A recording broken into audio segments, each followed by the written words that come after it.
Fala, juventude! Esse é mais um vídeo do Agronomicamente. Isso mesmo, um canal onde nós discutimos agronegócios e economia. No vídeo de hoje eu discuto a seguinte questão: quais são as primeiras impressões sobre a próxima safra de milho e soja, especificamente a safra 2024-2025? Acompanhe com a gente.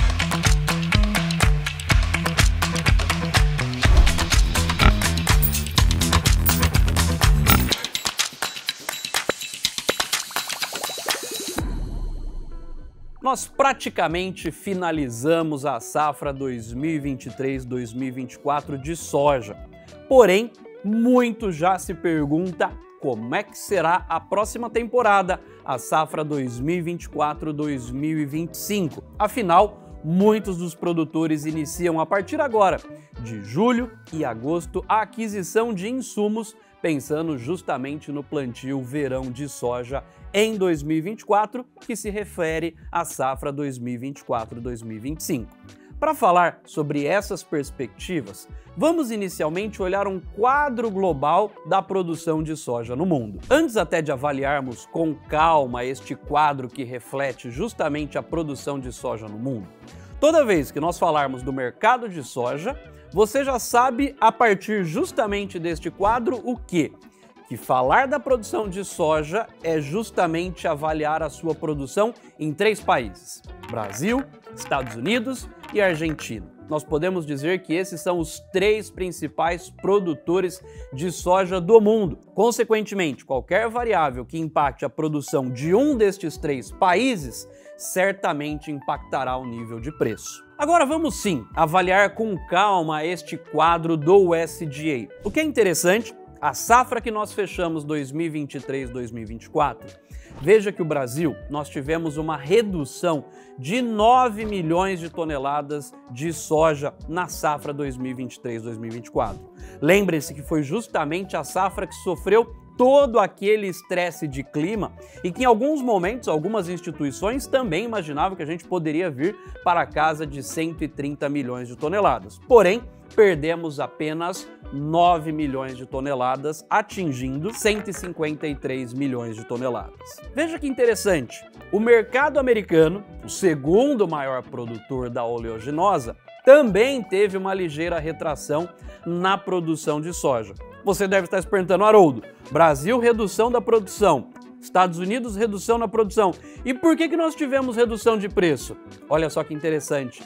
Só a Argentina colocou na safra passada, na safra 2023-2024, 25 milhões de toneladas de soja a mais no mercado internacional. Portanto, nós saímos de 378 milhões de toneladas de soja na safra 2022-2023 para pouco mais de 395 milhões de toneladas. Então veja, basicamente, a safra passada, 2023-2024, nós tivemos aumento da oferta, onde a oferta da Argentina superou em muito aquilo que foi retirado do mercado internacional pelo Brasil e também Estados Unidos. É por isso que nós observamos indiretamente uma ligeira retração de preços durante este período na safra 2023-2024. Você que está me assistindo vai estar dizendo, Haroldo, isso eu já sei, isso é história do passado.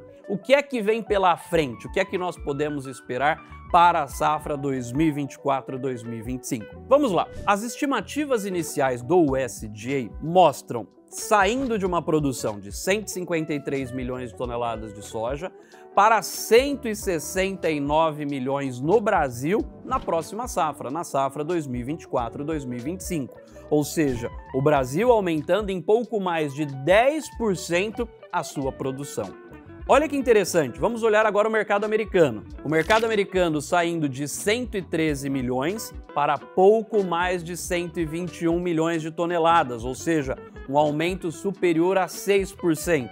A Argentina, das 50 milhões da safra passada para basicamente 51 milhões de toneladas na safra 2024-2025. Portanto, quando olhamos para a soja, as expectativas iniciais para a safra 2024-2025 é de aumento de oferta nos principais países produtores, com destaque para Brasil, Argentina e Estados Unidos, ou seja, saindo de pouco mais de 395 milhões de toneladas de soja para cerca de 422 milhões de toneladas, ou seja, um aumento de 6,7% na oferta global. A safra americana, dado o seu calendário, ela já está em andamento. Portanto, nós podemos olhar com carinho e atenção justamente o que está acontecendo no mercado americano em termos de desenvolvimento da safra de soja. Lembre-se que eu comentei que no caso americano a gente deve sair de 113 e para 121 milhões de toneladas.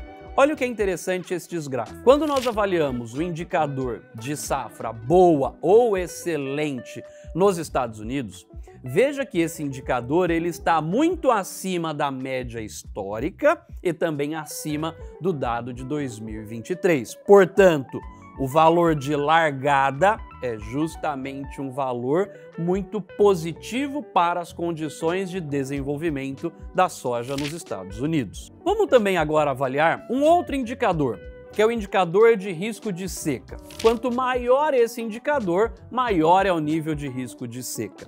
Veja que a linha vermelha, a qual representa justamente esse indicador de risco de seca no mercado americano para 2024, ele vem se reduzindo, atingindo justamente nas últimas semanas um dos menores níveis. Portanto, as estimativas iniciais de aumento da produção de soja no mercado americano estão associadas consequentemente ao bom desenvolvimento da lavoura e, consequentemente, aos baixos riscos de seca no país. Se nós consolidarmos o aumento previsto da oferta com a demanda, vamos avaliar agora o que está previsto pelo próprio USDA em termos de superávit ou déficit em relação à produção global de soja. Olha que interessante. Nós estamos caminhando para uma trajetória de aumento do superávit global de soja. Esse superávit estimado para a próxima safra, 24-25, é de cerca de 20,6 milhões de toneladas de soja. Dessa forma, se nós juntamos um cenário onde basicamente eu estou tendo aumento do superávit global, consequentemente, isto gera tensões negativas de preço. Portanto, quando nós olhamos para o cenário de preços de soja para a safra 2024-2025, ainda tende a ser um cenário tensionado com ligeira retração dos níveis de preço em dólar. Qual é a única oportunidade para o produtor brasileiro? A recente desvalorização do real, o que pode levar a um preço em reais relativamente menor. Porém, ao avaliar o preço da commodity negociado na Bolsa de Chicago, veja que há um limite, uma tensão para a manutenção nos níveis atuais ou até mesmo uma ligeira retração. Os ventos que sopram para o mercado de soja tendem a manter basicamente o nível de preço da commodity nos patamares atuais ou com ligeira retração, dado que estamos caminhando para um mercado superavitário. Porém, vamos agora analisar o cenário de milho. Olha só que interessante. Assim como nós fizemos para a soja, é interessante olhar o quadro global de produção de milho. Diferentemente do caso de soja, quando nós analisávamos alguns países, agora a gente tem que tirar a Argentina e colocar a China na história. Ou seja, avaliar a produção de milho no mundo é olhar Estados Unidos, China e Brasil. Vamos começar inicialmente falando do Brasil.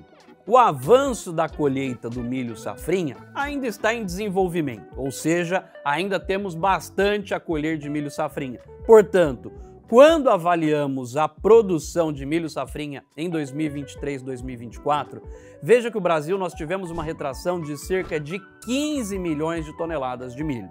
Essa retração se deve não só a efeito clima, mas também à redução de área. Afinal, muitos produtores perderam a janela de plantio, porque a soja esticou essa janela, e optaram por entrar com outras culturas, tais como sorgo, feijão, algodão. Enfim, Veja, portanto, que nós devemos atingir no Brasil, ao cabo da colheita do milho safrinha, uma produção total de milho de cerca de 122 milhões de toneladas. Neste cenário, mesmo com uma retração de 15 milhões de toneladas no Brasil na safra 2023-2024, nós estamos tendo um ligeiro aumento da oferta global de milho, comparativamente à safra passada, 2022-23, para 23-24. Isso porque Estados Unidos e China também ampliaram a sua produção. Porém, a mensagem é relativamente diferente quando nós olhamos para a safra 2024-2025. O que é interessante é que a estimativa do USDA para a próxima safra, em termos de produção total de milho, é de uma retração global de 0,6%. Essa retração para a próxima safra, conforme o USDA, será puxada por uma redução da oferta dos Estados Unidos e marginalmente pela Argentina. Vamos juntar novamente as variáveis oferta e demanda, e quando nós olhamos agora para o gráfico de superávit ou déficit do milho, olha o que é interessante. Nós estamos numa trajetória de redução gradativa do superávit e a estimativa inicial para a safra 2024-2025 é de um ligeiro déficit nesta commodity. Um cenário, mesmo que marginal, de déficit para esta commodity tende a fazer o quê? Pressionar os níveis de preço. Portanto, no caso do milho, nós teremos na safra 24-25 um fluxo mais restrito. Consequentemente, isto pode levar a uma tensão sobre os níveis de preço. Consequentemente, quando nós olhamos para as curvas futuras do milho negociado na Bolsa de Chicago, veja que ela é relativamente positiva, mostrando que o mercado pode caminhar para um cenário de déficit desta commodity, consequentemente tensionando os níveis de preço. That's all, folks! Olha só que interessante, pessoal, para a gente finalizar o nosso vídeo de hoje. Milho, muito mais positivo, mercado tendendo a caminhar para um cenário de déficit na próxima safra, na safra 2024-2025. E do outro lado, soja no cenário totalmente oposto, caminhando para um cenário muito maior de superávit, o que pode levar a tensões negativas sobre o nível de preço. Se você é produtor, utilize essa informação a seu favor, justamente para planejamento de produção e planejamento de comercialização. E para isso, conte também com o PSEG Consultoria e Projetos. Valeu!